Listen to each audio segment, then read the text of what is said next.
Bonjour à vous, chers et choisis de Jésus.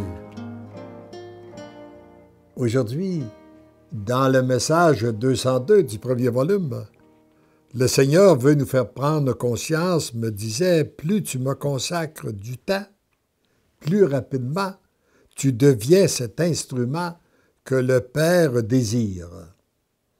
Alors prenons un certain temps d'abord pour nous unir à notre Dieu en récitant cette prière que je récite chaque jour depuis de nombreuses années. Seigneur, dans le silence de ce jour, je viens te demander la paix, la sagesse, la force.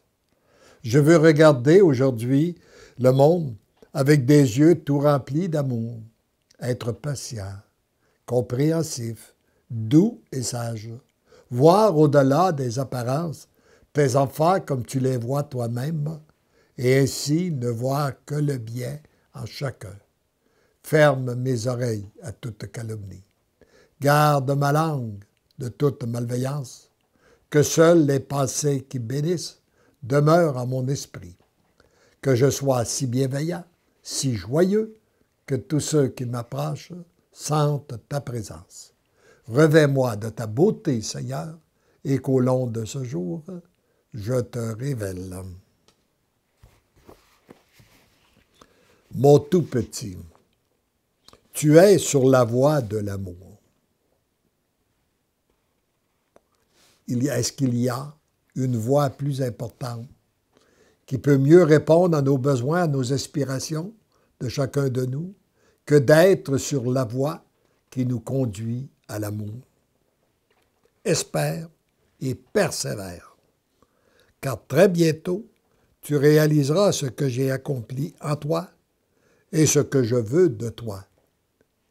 En ce moment-là, en 1998, j'avais aucune idée de qu'est-ce que le Seigneur allait réaliser. C'est sûr que lorsque je lis ça aujourd'hui, que je reprends avec tout ce qui s'est passé, le million de personnes qui ont répondu « j'aime » sur Facebook, les 8000 personnes qui reçoivent directement la pensée du jour sur Internet, les 200 000 volumes qui sont en circulation à travers le monde, traduits une douzaine de langues, eh bien, je vois ça d'un autre œil. Et je vois bien que c'est son agir à lui, c'est pas le mien. Hein? Je suis à faire de toi un instrument d'une grande valeur qui sera utilisé dans des endroits spécifiques pour des tâches délicates que seul peut accomplir celui ou celle qui se laisse totalement guider par moi. Et je vous rappelle le prologue de ce premier volume qui nous dit ceci: « Ce que je fais en toi et à travers toi en ce moment, je le ferai en toute personne et à travers celle qui lira ces lignes et me donnera son consentement. J'en fais la promesse, elle recevra le même amour que je déverse en toi en ce moment. Donc, ce qu'il fait en moi, il veut le faire aussi en chacun et chacune de vous. C'est sûr que les missions ne sont pas tous les mêmes, mais ils sont tous aussi importants les unes que les autres. Plus tu me consacres du temps, plus rapidement tu deviens cet instrument que le Père désire. Donc, d'où l'importance de prendre du temps à chaque jour pour être en intimité avec le Seigneur. J'ai souvent entendu des gens qui me disent « Moi, j'aimerais ça prier, mais je n'ai pas le temps. » Eh bien, à ce moment-là, ce que j'entends, c'est que je n'y crois pas assez. Ça ne fait pas partie de la priorité de ta vie. Parce que si ça fait partie de la priorité, ce qui est prioritaire, tu as toujours du temps pour ce qui est prioritaire dans ta vie. Tu n'en as jamais pour ce qui est secondaire.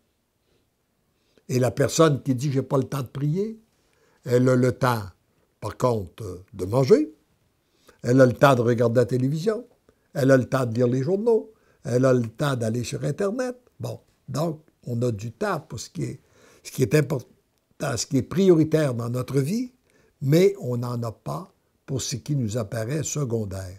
D'où l'importance de se décider pour Dieu et de découvrir, en se décidant, que la priorité de notre vie doit maintenant être la relation que nous avons avec lui. Donner des oui, accueillir l'amour, consacrer du temps et beaucoup de temps pour que cet amour soit bien intégré en toi. Voilà la façon que prend le Père pour que tu deviennes l'instrument qu'il veut que tu sois dans sa nouvelle Église remplie d'amour. Et ensemble, demandons à Dieu notre Père cette grâce qu'il y ait une multitude de oui qui se donnent dans le monde, afin que la volonté du Père puisse se faire et que son amour puisse circuler librement dans les cœurs, en commençant par circuler librement dans le nôtre, en nous transformant par son amour et en permettant à son amour de passer à travers nous pour rejoindre les autres. Heureux sommes-nous d'être sur cette voie.